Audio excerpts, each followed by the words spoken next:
Right, as per usual, um, please put your comments and questions into the chat, and I will open up for uh, unmuting yourself and asking questions. But in the meantime, don't hesitate. Keep a healthy discussion going and ask away. This is for you. I'm here for you on a weekly basis. For those who don't catch something during the lecture, remember these are recorded and uploaded to YouTube, and the link will be shared to you in your groups, in your WhatsApp groups. So nothing to stress about. The main thing is just follow and try and understand. Those of your friends who couldn't make it, obviously you can share the link with them and they can go in and have a look. Right. Last week um, we discussed e-commerce versus dropshipping, and we saw that they are very similar in a sense that dropshipping is a type of e-commerce, except that in dropshipping you don't keep stocks.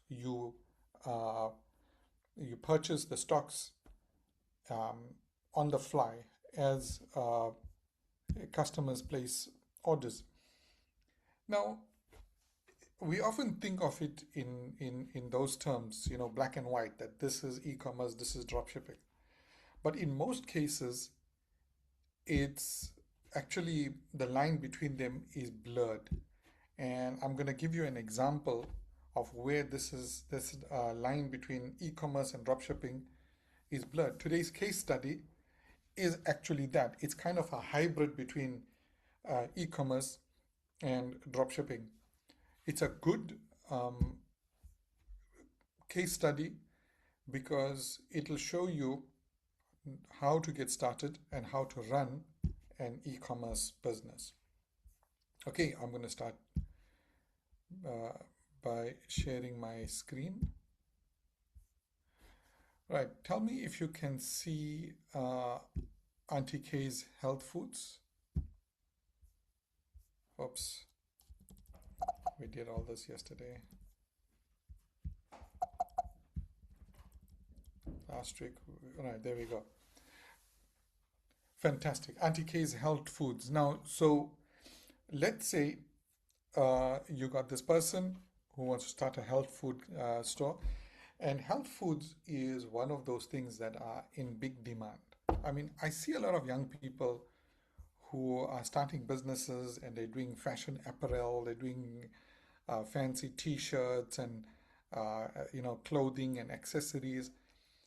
But some of the more down to earth industries are being left neglected. And one of them is health foods. And if you want to see how good the health food industry is doing, you have to look no further than Woolworths. You go to any Woolworths, you see they've got all these health foods and they got these people that are coming and purchasing those items. Woolworths always advertises things as no hormones used or organic or no chemicals used or something is responsibly farmed and responsibly sourced. They are minting it on that. So while the others like Checkers are selling just uh, you know stuff that is factory made, Woolworths is going in the other direction and they're trying to tell you that their stuff is of a higher quality because it's farmed using traditional methods or it's sourced responsibly, and so hence better for you. Now that's an industry that's very, very big. Okay, so Auntie K wants to start a health food store. Let's see what's her targets now, right? So she wants to sell health foods online, obviously, and her goal is to earn 25,000 Rand net profit per month.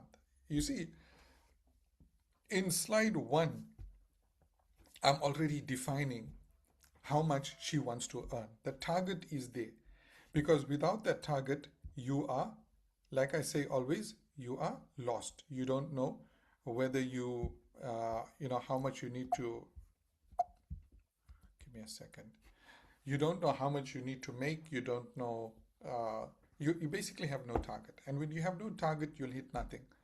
If you have a target, you might miss that target once, twice, thrice, but eventually you will hit that target. So her target in this case, 25,000 Rand after all expenses, net profit. So she's probably a stay-at-home mom. She is working from home. And this is the amount she needs. Remember, the numbers we use here, you can always multiply for your own purposes. Right, so let's look at the business goal. So her net target profit is 25,000 Rand per month, we know that. Assumed net profit margin. Okay, now this is very important for you to understand. You'll do it in more detail in the course, but just to understand this, when you buy an item, right? Let's say you buy a jar of honey as the business. So you bought it for 10 rands. Now, obviously, you're going to sell it for a higher price. You sell it for 15 rands. Now, that 5 rand extra that you're selling it for is known as your gross profit. So your gross profit is the amount that over and above the cost that you will charge for that item. Right? Remember that. So you bought it for 10 rand, you sold it for 15 rand gross profit. But is that 15 rand yours to keep? Is that 15 rand money in the bank for you? No. Why? Because there is there are some expenses. For example, shipping. Let's say it costs you, for example, 2 rand to ship that jar of honey. So immediately that 5 rand of yours now shrinks to 3 rand, because out of that 5 rand you're using 2 rand for shipping. So there's always expenses associated with a business, right? And I'll cover some of those, but just to give you a sense, you're talking shipping, marketing, packaging, time spent on the phone, etc. So generally, your net profit is a fraction of your gross profit. Now here in this case, we're assuming that across the board, all the products that Auntie K sells, whatever her sales are, 20% of that is net profit. So in our example, I used 15 rand was the sales, right? You sold that jar of honey for 15 rands. 3 rand was your net profit. Only 3 rand. So you sold for 15 rand, you only made 3 rand net profit. 3 rand goes into your pocket. 3 rand is for you to spend. The rest goes to other things, right? To your expenses and your cost of sales.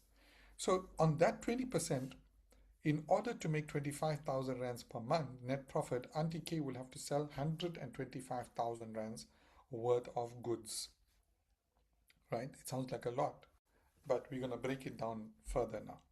So basically, she needs to do sales of 125,000 rand. That's her main target. And because she's calculated her net profit, by selling 125,000, she will make 25 grand net profit. Now let's see how that breaks down over the next few slides. Now, what is she going to sell, right? When you talk health foods, you're talking things like this now: granola, mixed nuts, dried fruit, raw honey, rusks. This is big business, guys. Natural soaps, shampoo bars. If somebody can establish a regular supply nationally on these things, they will make a lot of money. So anybody who's interested in organic, in health foods, here's an idea for you. So she's going to sell all of these things, right? Typically, these are going to be her prices. Now you see how she's got her items, she's got her pricing also.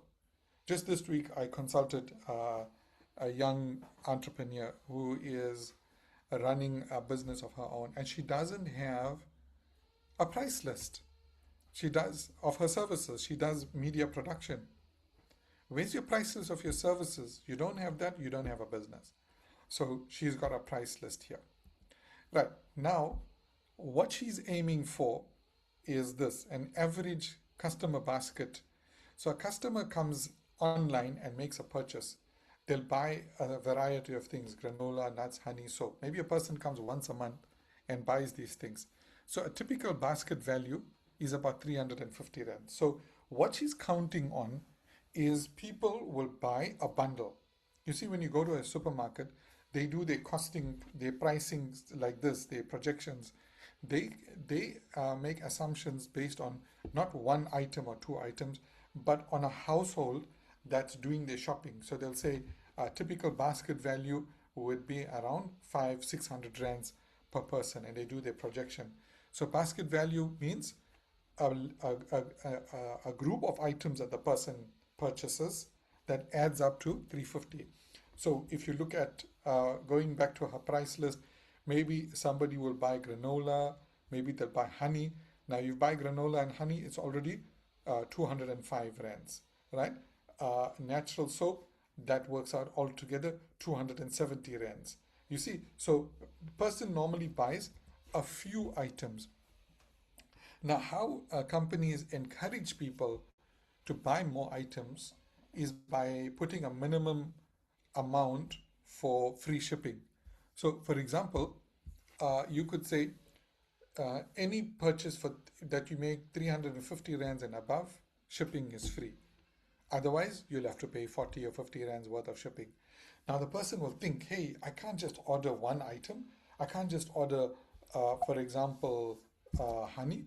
I need to order honey plus rusk plus herbal medicine. Okay, came to 350, fantastic. So you can encourage people, you can massage them into buying a bundle for 350 rands upwards. But now, why is this number 350 rands so important for Auntie K's business? I'll show you why. Right. So, because it makes it easier for her to do her projections. If you look at her revenue target, 125,000 rands, how will she make that number? That's the question. So if her average order is 350 rands, she needs to sell 360 bundles every month. 360 bundles every month to make 125,000 rands. And that's why this 350 is so important, because you got 125,000 rands divided by 350 rand. That means 360 units she's going to need to sell of this bundle here. You guys following? If anybody's not following, please put it in the chat that you don't understand something, and I'll gladly re-explain something. I know there's some business maths, but you're going to do this in more detail in the course itself. Right. So now let's come back to it. Let's look at this. Her aim is to sell 360 items. Now let's break that down, right? 360 divided by 4 is how much? Right, so you got 360 divided by 4, 90. She needs to sell 90 baskets every week. And if you look at a 6-day week, if you divide that 90 by 6, that means she'll have to sell 15 baskets per day. That's what she needs to build up her business to. Now, if this sounds daunting, don't worry about that. It's by constantly marketing, by constantly looking after your customers, by keeping at it consistently, over time, you'll build up. You might sell two baskets per week initially, and then you'll see it increases to 2 baskets per day, and then it increases to 4 baskets and 5 and 10 baskets per day. So it's a build up, guys. It's not something that's going to happen overnight. It's something that needs time to build up. Then that is, how can I say, it takes patience to build it up, right? Right, let's move on. Daily customers needed, right? So again, we're working all this out. 360 orders per month, more or less 12. If you're working on a 7-day week, right? On a 7-day week, you'll need 12 orders per day. I worked on a 6-day week, or you can work on a 7-day. Maybe she wants to take a Sunday off, right? But let's say she's happy to work 7 days a week. That means she has to ship 12 orders per day. And that's her daily customer target. Okay. Now, part of her projections, and this is something you're going to need to do also, right? So you work out your monthly sales mix. How many of each item? So you're projecting sales for your whole business, but you're also projecting sales per item. That's what she's doing here. So granola, she'll sell 200 units. Mixed nuts, 200. Dried fruit, 150. Honey, 150. Rusks, 150. That's how many she needs to sell of each item. Now, why is she doing this? She's doing this for two reasons. The one reason is to help her to to understand how many of each item she needs to sell. But there's another reason. The other reason is she needs to know what her suppliers need to supply her, how much she needs to buy, right? Over time, she'll realize there's a pattern emerging here that every month I'm selling 150 units of honey. Now she knows at the beginning of the month she can purchase 150 units of honey and she knows she's sorted, she's safe for the whole month. So it builds up over time. You build up a pattern over time. That's how businesses know exactly. You might be wondering, you got a massive supermarket like a Checkers. How do they know what to order and when? Because I mean, there are like tens of thousands of different items. It's this. They've built up a pattern using information like this. They know now we're doing our orders for April. We know that every month we sell so many butter, so many milk, so many of this chocolate, so many of that sweet. So they simply order that quantity and they don't have to order more or less. They just order that quantity, right? So they over time in your business, you build up this knowledge. This is called BI, business intelligence, to understand which products are selling to which customers or which areas, so you can target those, you can stock up and not overbuy, because the worst thing in any business is you overbuy. Let's say she goes and buys 300 honeys, but she's only selling 150 every month. Now, it's not a disaster, but it's money tied up. It's her capital, money that she could have used somewhere else, she used to buy honey unnecessarily. So, as a business person, you have to be very sharp with your money, how you spend it, and what kind of stocks you buy. Okay, now let's look at some of her monthly costs, right? So her cost of goods will be 62,500. Now I'm talking about that 125,000 rand. 62,000 will be just the cost of buying those goods from the suppliers. Packaging 5,000, uh, delivery subsidies, meaning where she is giving free shipping, she might have to pay about 10,000 rands a month. Marketing 15,000, and this is important, right? Even in my team, I find that people are scared to spend money on marketing. Don't be scared to spend on marketing. Why? Because marketing leads to the sales, and sales is the lifeblood of your business, right? So you need to, all right, start off small, spend 100, on marketing and grow it. You'll notice at some point, the more you market, the more sales you do. The more you market, the more sales you do. You don't market, you don't do sales. So don't try to do sales without marketing. And then you got other things, website, miscellaneous items, 7,500. So this is her total, her monthly costs for uh, each month to month, right? So we're going to do a calculation. Now we're going to add it. So let's look at it. Monthly revenue, 125,000. Monthly expenses, 100,000. So all of these added up together will be 100,000 rands. And her net profit is 25,000. Now this is the golden formula for any and every business. The golden formula is sales or revenue minus expenses. That's your net profit. That's your money now. That 25,000 rand is yours to keep.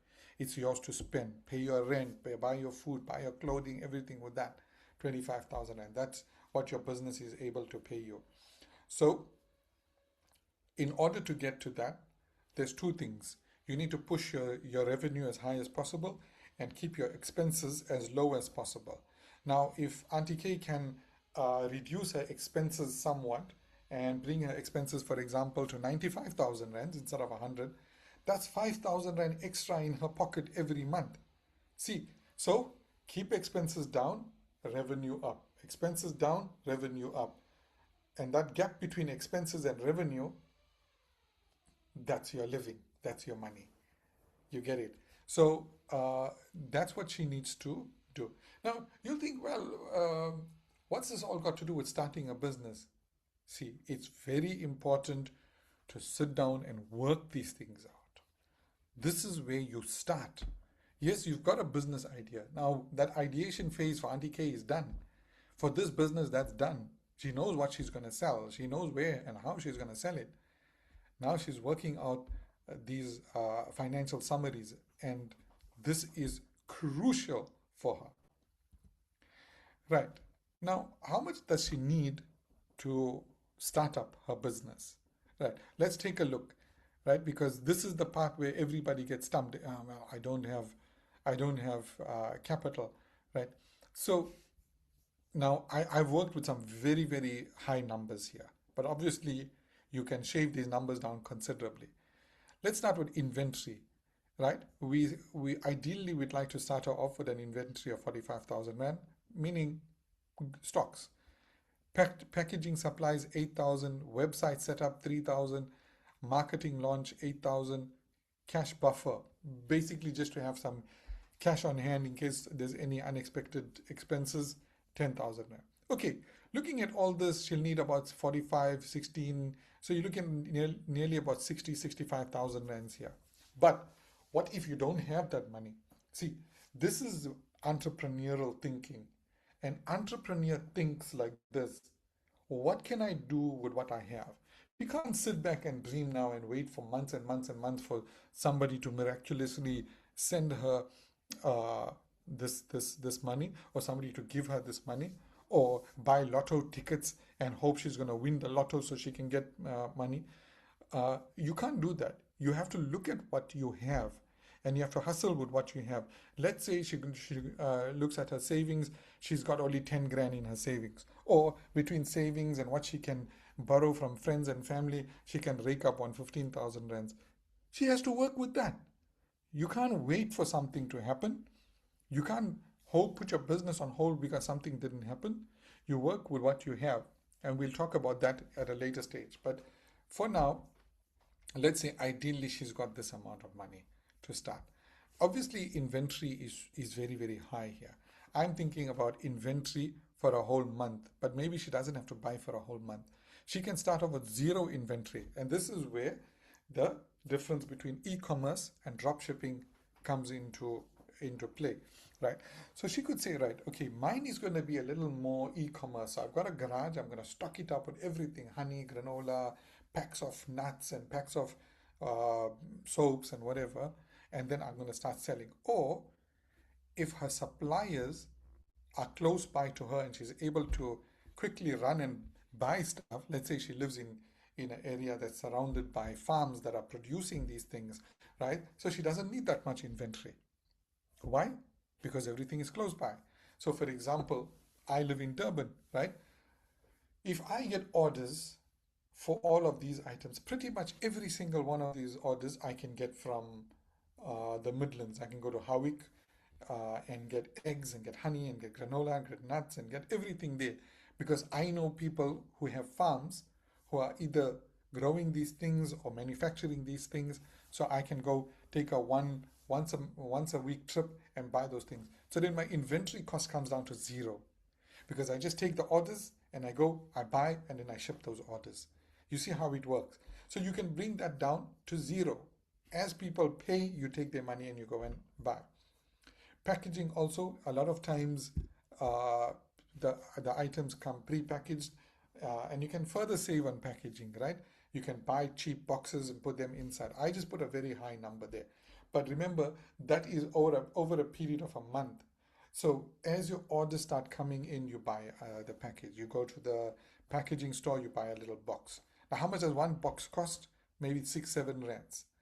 So for each order, you're only paying a tiny amount. Website, for example, you don't need a website initially. You can use, you can teach yourself. And part of this course, of the CDE course, the Certificate in Digital Entrepreneurship, is to teach you how to set up your own e-commerce site with something like Shopify. So if you know that, immediately you're saving that. We also teach you digital marketing. If you know that, you're saving 8,000 rands a month because you are marketing by yourself. And I strongly recommend that you do that, right? And maybe you won't need that cash buffer. So you see, I gave you these ideal numbers, but I also brought it down to zero, almost zero for you, because you are building up the skills to do these things, and you are giving yourself a little extra work, right? It would be nice to say, okay, I'll go once a month and do my buying, but if you have to do it twice a week, why not? It's your business, that's your job, that's what you do. So no problem, you don't have the money, you work hard. So it's a lot of times it's either monetary equity, what they call monetary equity, meaning money that you have, or you have sweat equity, what they call in business sweat equity, which is you putting in the sweat, you working hard. So for example, if you've got money enough to for somebody to design your e-commerce site, okay, use that money and pay for it. But if you don't, sweat it out yourself, work it out yourself. That's called sweat equity, right? Very important to understand that. Right, next, let's look at a total. So recommended startup capital, 70 to 80,000. And like I said, this is an ideal scenario. This is not the perfect scenario. You can start off with nothing also. Okay, now let's look at her business. She's running a small home-based e-commerce business, right? In one scenario, she has zero stocks. In the other scenario, she's got a little garage, she's got stocks. She's got money, capital, she can buy stocks, right? So she can reach 25,000 Rand worth, 125,000 Rand monthly revenue, 360 orders per month, 12 customers per day, right? This is her target now. Now you need to understand from a business perspective that 12, that number 12, how important it is. You know, it's like Shay says in the comments, sales take time. So nothing is done overnight. It's over time as you need to be established or market your business, right? So you market, and then you establish yourself. So what Auntie K needs to do is to keep her eye on that price, that 12 units per day. And last week I asked you a question. If it takes you 3 years to get to that point, will you be happy? All of you said, yes, I don't mind waiting and working hard for 3 years to get to that point. Now imagine if Auntie K started her business 3 years ago, or if she started her business during lockdown, by today she would be having what, 12 to 20 units per day, just shipping and selling, running her business from home. How cool would that be? She might be even be able to afford somebody to help her out to do the running around.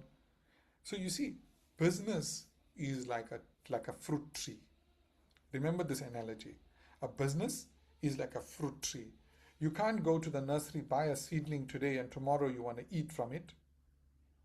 You don't expect to get fruit, or you're going to sit there and look at that fruit tree growing now.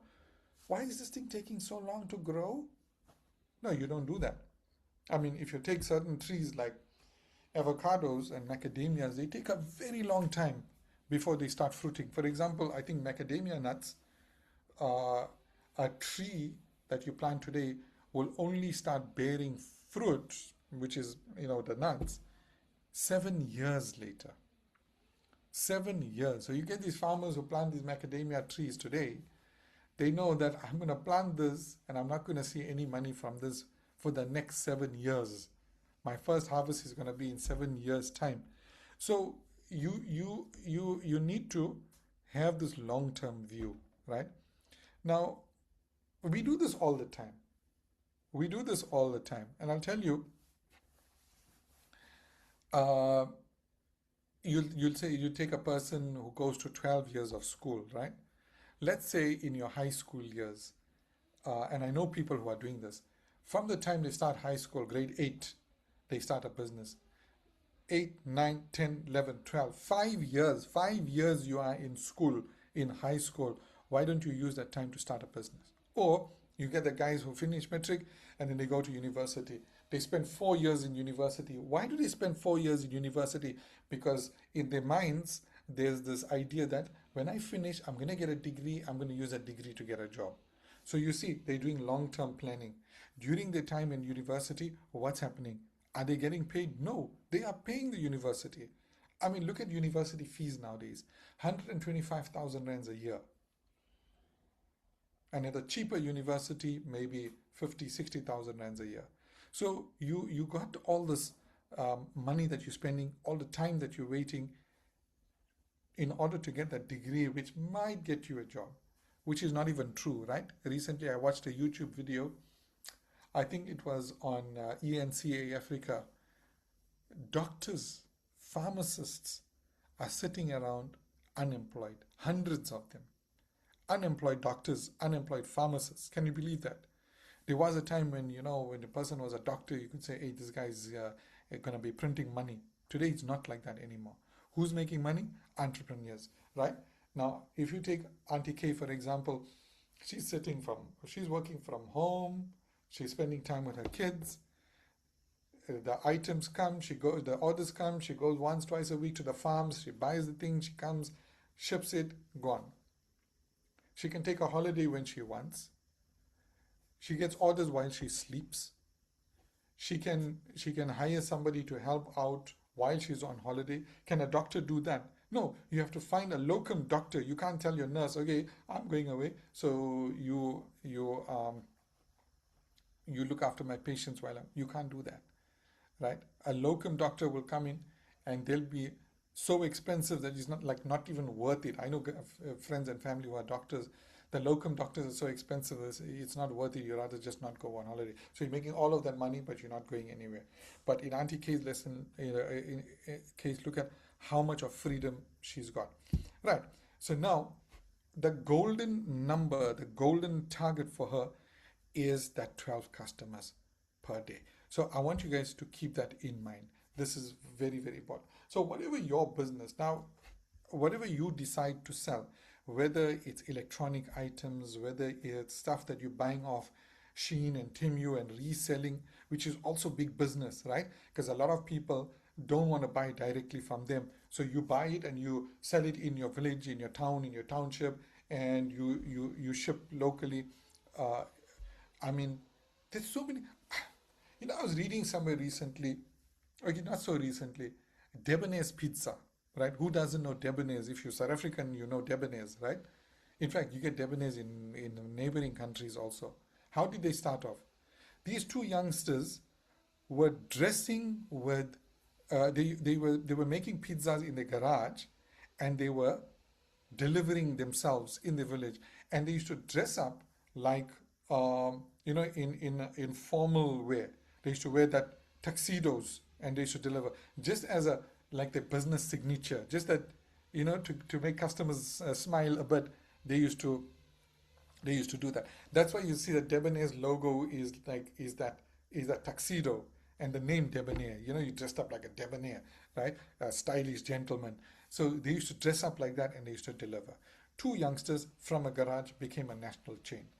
So the potential is unlimited, even in industries which are so saturated. So saturated, you think, there's no money to be made here. I hate when people speak like that, because here's another case study, right? Dominant players in the chicken business, Nando's, KFC, Chicken Licken, these guys owned the market, right? You couldn't, anybody at certain point would have said, nah, these guys are too strong, you can't come in. But along comes who? Pedro's. Look at how Pedro's is growing now, right? Pedro's is growing at an exponential rate, right? They've gone national. In a matter of 5 years, they've gone national, and they're giving Nando's a run for their money. Chicken Licken is nowhere to be seen. Okay, KFC is still strong, but look how strong Pedro's is. Now, what insanity made the founder of Pedro's, who is from Peter Marisburg, by the way, KZN, what made this person decide that, hey, there's Nando's, there's chicken, and I don't know how many others there are, right?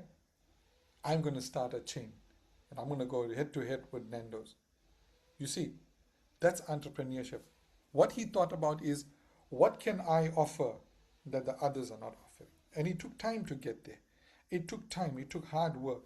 But eventually, he got there, right? And now the growth is exponential. Okay, let's go to your comments. Uh, so Samara said, sir, you said you're going to help me start my one when I downloaded the app. Not sure what that means. Rivan, I think it is, huh? Not Samara. Uh, okay, Rivan, also be patient. You're going to learn that in the course. You're going to set up your Shopify course. So Kyle is giving Rivan advice. Shopify is a user-friendly site. YouTube will be your best friend. You'll, however, need a domain name and a payment gateway. Again, we're going to teach you all of that, right? Like I said last week, you can't take two women and get a child in 4.5 months. It takes time. So Natha says, I would like to find out if we're allowed to put my business poster on the group chat. Yes, please do. You know, there's multiple groups, right? The one is the BK exclusive, which is just for you guys. But there's another one in my community. It's called BK Chats. No, community, I think. Give me a second. BK Chats. Yeah, the BK Chats group. Put up your stuff there. Advertise, right? Just be careful. There are some guidelines there. I don't want my moderators to chuck you out, but please go ahead and advertise your business and your services. She says, my daughter used to sell Pengo Sweet in high school. She often got in trouble, but that's how she bought her cosmetics and paid for her excursions. Yeah, I mean, that's the sad part, right? Why would somebody get in trouble for doing business in school? It's like, it's mind-boggling why they'd stop a child from doing an honest business. They should be encouraging that sort of thing.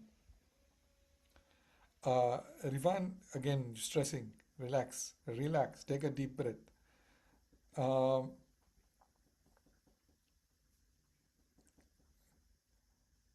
okay, cool. So the link for BK chats.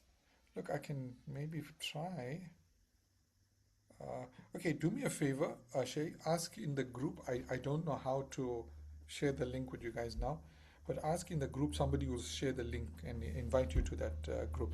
It's a good place. There are just short of 1,000 people there, and it's a good place to advertise. But also at the same time, join other WhatsApp groups in your community. Find out what's available, who's there, and and sell your stuff. Okay. Any more questions? I'm going to stop sharing.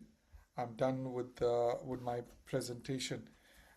Let's open up for questions. If anybody wants to unmute themselves or anybody wants to ask in the chat, you are welcome to do so. We'll stay open for a few minutes for the questions. Okay, Raisa has a question. Raisa says, this is actually simple. I thought it was something difficult. Alhamdulillah. So for those who don't understand some of the Muslim terminology, Alhamdulillah means praise the Lord, praise God. The way you explained cleared up a lot of confusion. I just realized my mom does both.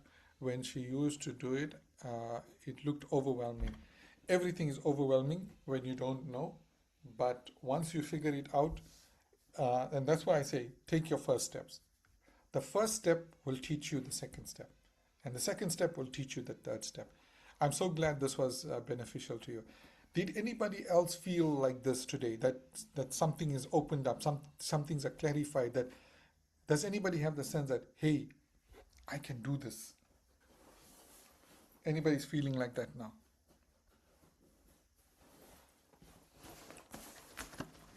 Just gonna put my machine on charge.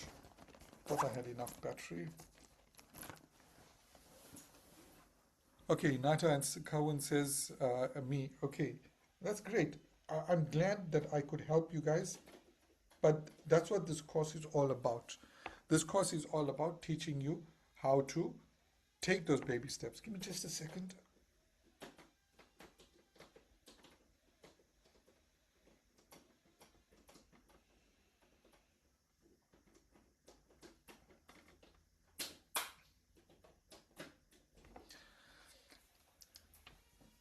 Shay says we have to crawl before we walk or run. So baby steps.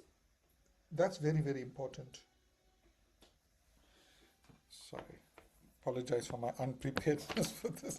My laptop seems to have died quicker than I anticipated.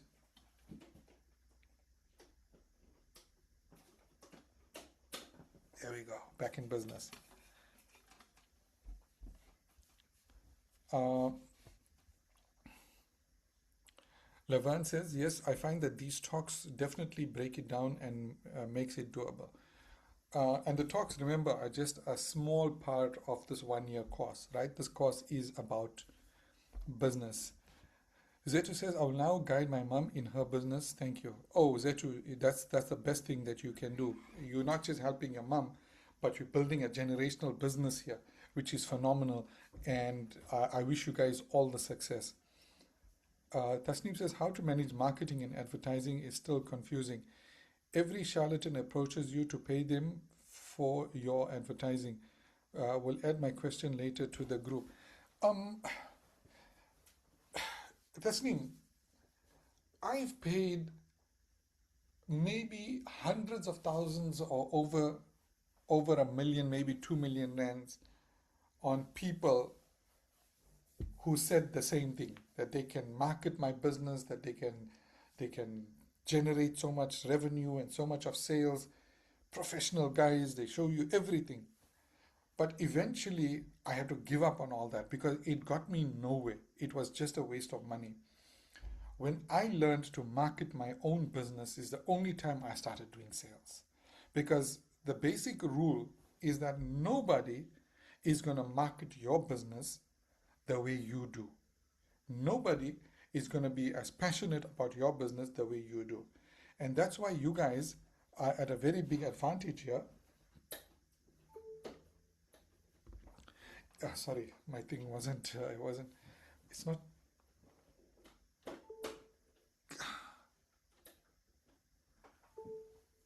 Okay, finally it's charging. Sorry about that. So, you see, with anybody that you hire, especially some of these hotshot companies, marketing companies, digital, so and so, firstly, they're going to nail you. They're going to hit you on the head with the price. The second thing is they're going to treat you like one of their clients. They're just going to do a job. They're just going to check boxes. All right, we put this out, we put this out, we put this out. But in this course, you're going to learn what exactly is marketing, right? Because, see, a lot of people don't understand that marketing in alone is not enough. Please understand this, what I'm trying to tell you now, right? Your marketing starts with your initial planning. What am I going to sell? Who am I going to sell it to? What problem am I going to solve for people? That is the most important question. Because let's say, right, and I always use this analogy, when you want to sell expensive water to someone, find a person whose head is on fire and go and tell them, dude, your head is on fire, but I got this water that will help you to extinguish it. Then you can sell that. In other words, find a problem that people are having, right? And solve that problem. When you do that, that's 90% of your marketing done, or 80% of your marketing done. And then when you put out posts on social media, on WhatsApp, tell people how you are solving that problem. Tell people how your products or services are solving that problem. Make them realize that, hey, it's not just an item. I'm not just selling honey, or I'm not just buying honey from this person. You can say to the person, I personally go to the what's it called, apiary. I personally go to the apiary, to the honey farm, and I personally see them putting the honey into these bottles. So you guaranteed that this is not syrup in the bottle. Now, can Checkers do that? No. Can even Woolworths do that? No. But you can do that. Or you could say, the eggs you are buying from me, I go personally and I look at the farmer feeding those chickens, and I see that farmer never feeds those chickens growth hormones. They are all grain fed chickens. So the eggs that you are getting are 100% grain fed, right? Now, what am I showing you? That is the problem that you are solving. People have this problem. There's always a doubt. Is this honey pure? Is it mixed with something? Or, are these eggs as advertised? I mean, even Woolworths was caught out at one stage that somebody put a post somewhere that, some of the products were not as organic as they. So just keep that in mind. uh, Find products and services that people need, and then show them how your products and services are solving their problems. That's the crux of marketing. What your post looks like, what colors you use, what fonts you use, that's all secondary. But some people will make that primary. They'll make that front and center. If anybody starts your marketing journey with the advert, wipe them out, get rid of them, stay far away from them. It starts with your product market fit. How does your product fit the market? Which market does it fit, and how do you communicate to that market that this product fits that market? That's what you need. Now, I'm going to show you another example of beautiful marketing. So I recently I bought some sketch pads. I do some sketching on the side, like I said last week, and I bought my stuff from this company called Art Savings Club, right? So inside the box came this card, and look at the back of this card. Look how beautiful this is. It's a handwritten note to me. Thank you so much for your order. Have a wonderful day. I bought this stuff like 3 weeks ago, and I still kept this card. I'm not going to get rid of the card. I love this card. It means so much to me. And I'm going to be supporting these guys over and over again. You see? Yes, you're not a Checkers, yet you're not a Woolworths, but small things like this count. See how they wrote my name too in stylish with a little, uh, I don't know, they use the calligraphy pen or something. This name is marketing. You see that? And when you're small, we can do things like this. Amazon can't do things like this. Takealot can't do things like this. Right. So, and Shlompo says, I want to start an online business, but I don't know where to start. I need to save money so that I can open my dream daycare. You just, Shlomo, you've already taken the first major step. You've started this course, right? And this course is going to guide you step by step how to do that. Now, look, a daycare business is different, right? You can't start that with zero capital, but there are ways that you can cut costs. For example, I've got a friend who started a homeschooling facility. How? He says, well, I wanted to start this thing, but I don't have a classroom and I don't have premises.